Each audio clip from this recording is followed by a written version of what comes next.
Bah mine de rien, c'est la 5e saison du Canard, hein, ça va vite. Hein. Putain, c'est ouf. Hein. Et qui dit nouvelle saison, dit nouveau décor. Bon, on n'y est pas encore, mais j'y travaille. Faudrait peut-être prévenir les gens non, de tous les projets qu'on veut mettre en place pour cette année là. Bah attends, moi je croyais qu'on allait parler de Barnier. Oh non, pas Barnier. Bah, et des présidentielles. Oh, pas les présidentielles, non. Du NFP. Oh, encore pire. Bah au pire, on n'a qu'à faire les deux. On parle du politique et de Canard, tu vois, et on essaye de retomber sur nos pattes. Ok, on peut faire ça, mais est-ce que tu peux nous expliquer pourquoi t'as une patate dans les mains là?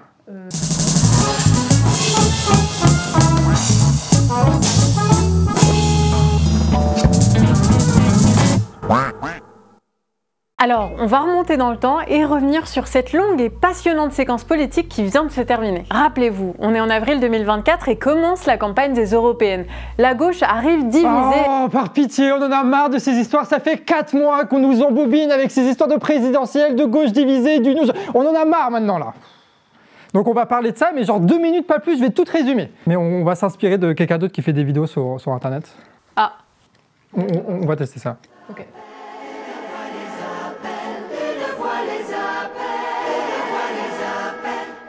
Ça, c'est Picsou. C'est le canard de Disney, et déjà en 1956, il devenait l'homme le plus riche du cimetière pour hanter le Noël de Mickey. Mais sommes-nous si différents que ça, au final? On croit Macron mort chaque année, et chaque année, il est là, à nous enfoncer la tête sous l'eau, et pas qu'à Noël, tout le temps, chaque jour, chaque heure, chaque minute. Oh, ça me déprime, ça me déprime. Je suis fatigué. Bon allez, je vais aller chercher mon chèque.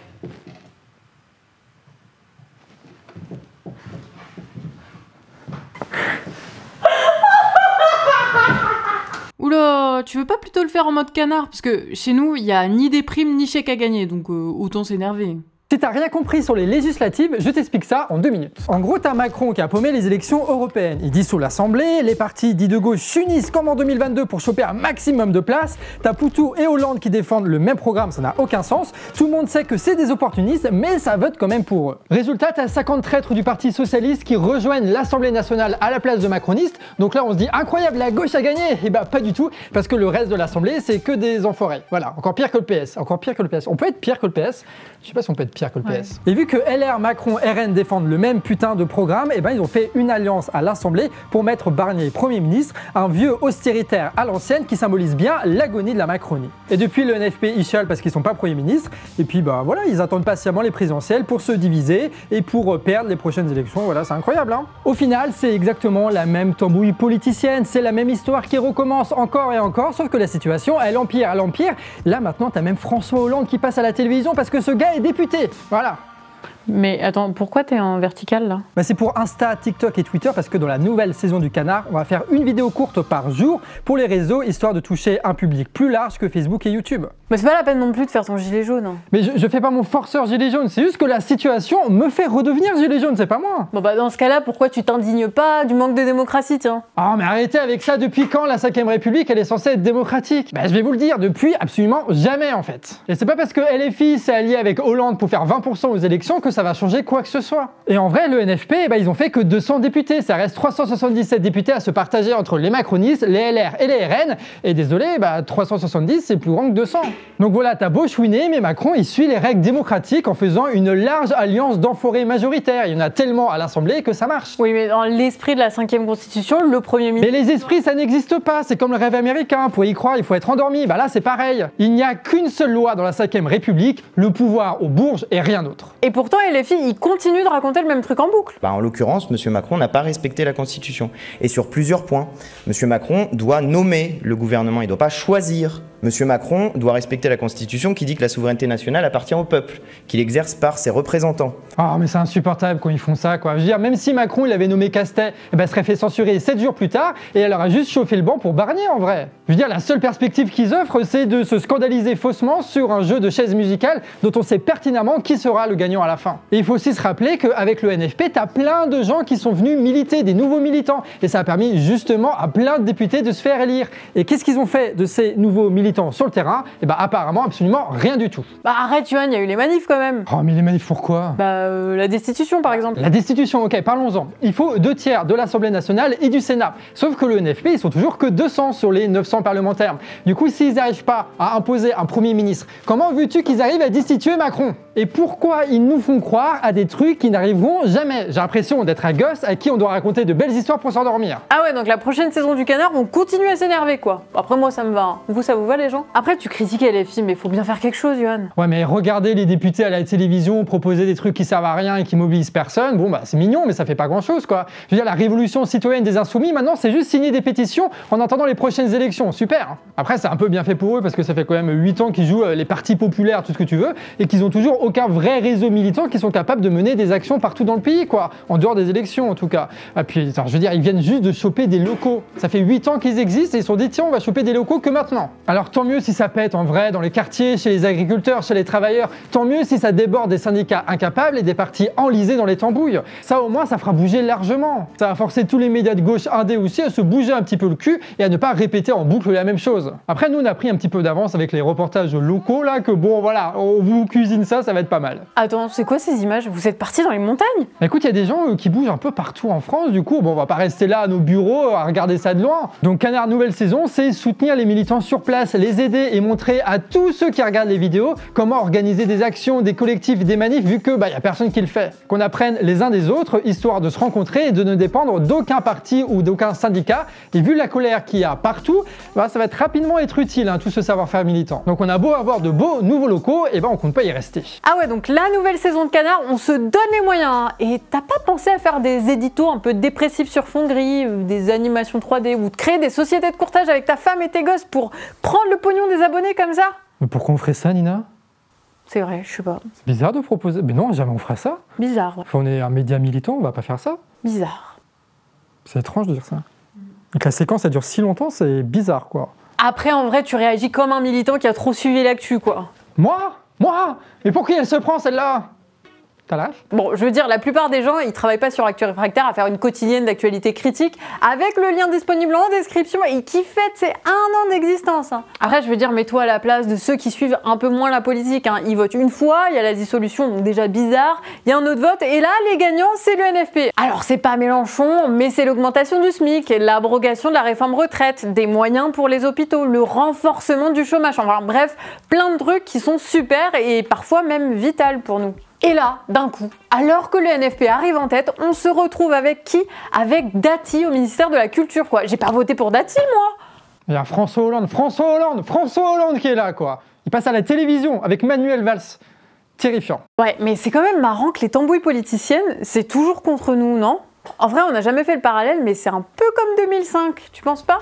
Il y a 19 ans, il y a eu un référendum sur la Constitution européenne. Alors, fallait voter oui ou non sur un truc super complexe, mais qui permettait en gros aux grandes entreprises de délocaliser à balle sans aucun contrôle démocratique. Alors forcément, toute la propagande médiatique et partisante était pour le oui. Sauf que tout le monde se met à réfléchir. Il y a des grands meetings qui sont organisés sur le non, et au final, énorme surprise. Ce 29 mai 2005 à 20h, l'ambiance est la même au QG de l'UMP. Ouais, bah écoute, on est la risée de l'Europe, génial. Je suis écœuré. Le non l'emporte. Sauf que 3 ans plus tard, Sarko et Hollande allient le PS et l'UMP à l'époque pour imposer la Constitution européenne par le Congrès. Enfin, à une différence, ils ont changé le nom. C'est le traité de Lisbonne. Ah ouais, donc nous, on vote contre quelque chose, mais t'as une tambouille de politicards pour imposer le même truc. Donc même si c'est légal, en vrai, c'est du foutage de gueule, quoi. Ouais, et bah là, tu vois, avec les élections, c'est un peu pareil. Hein. Peut-être moins évident, mais c'est aussi du foutage de gueule qui rappelle, 19 ans plus tard, à quoi servent les institutions. C'est pas un beau cadre démocratique dans lequel on pourrait gentiment intervenir. Non, c'est un système qui a permis des décennies de domination des riches, des banques et des entreprises. Et surprise, surprise, ils vont pas s'arrêter de sitôt. Hein.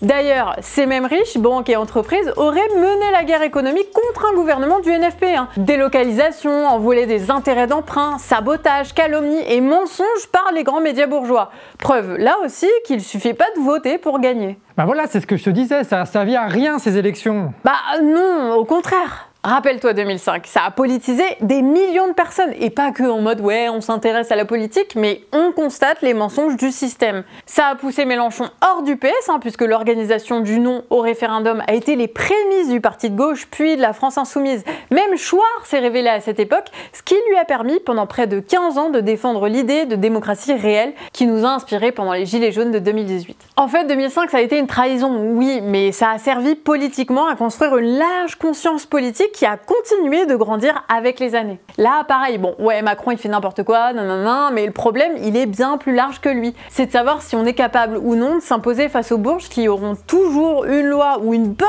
raison de s'imposer face à nous. Et puis l'élection, elle a quand même été utile. Macron a dû faire alliance avec l'URN, ce qui décrédibilise l'URN qui se la joue anti-système, là, et Macron qui se la joue dernier barrage contre l'extrême droite. Ah ouais, donc pour toi, ça a genre permis de clarifier la situation, quoi. Ouais, puis Macron il a le seum. Attends, t'as vu ça? Il a même balancé au ministre, démerdez-vous. Il a fait un conseil des ministres en vitesse, mais t'as jamais vu ça. Il y a franchement pas l'air d'avoir une ambiance folichonne là-dedans. En fait, tout le monde a dans la tête les présidentielles. Les cadres du gouvernement sont partis, donc Macron se retrouve isolé. Et ça, c'est toujours bon à prendre. Ça veut dire qu'ils feront sans doute des erreurs dans les semaines à venir à force de s'entre-dévorer là. Au final, LFI organise pas la révolution, c'est sûr, mais ils maintiennent des braises. À voir si nous tous ensemble, on sera capable ou non de remettre le feu à la plaine. T'as la ref? Ah ouais, comme quoi l'analyse politique, ça sert pas juste à rendre captif un auditoire avec un sentiment de résignation et de ressentiment, mais à comprendre une situation et à jouer avec les contradictions pour faire avancer le schmilblick.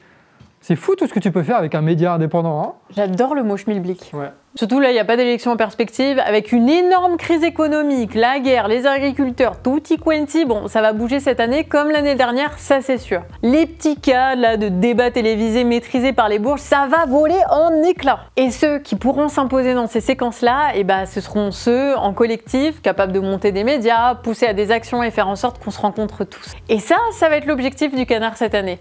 Plus se mélanger entre nous, partager nos savoir-faire et s'organiser en vrai réseau de résistance. Donc moi je vous le dis, cette année sur Canard, on va en avoir des reportages sur des manifs, des réunions, des tractages, des histoires de lutte et taf partout en France.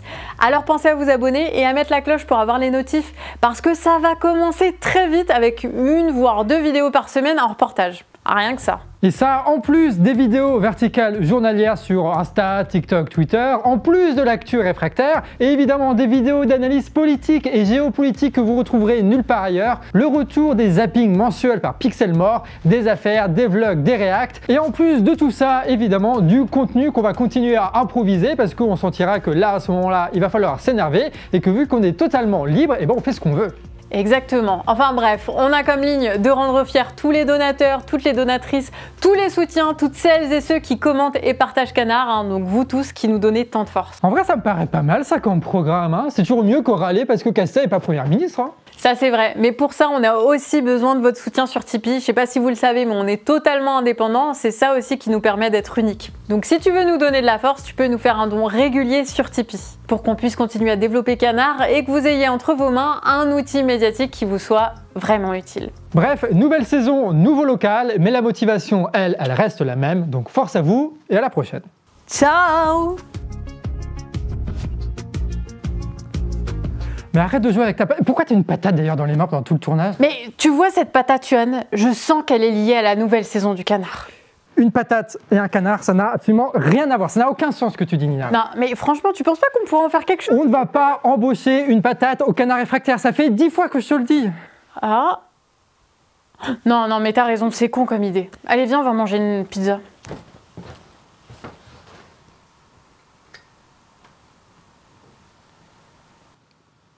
Attends, Nina.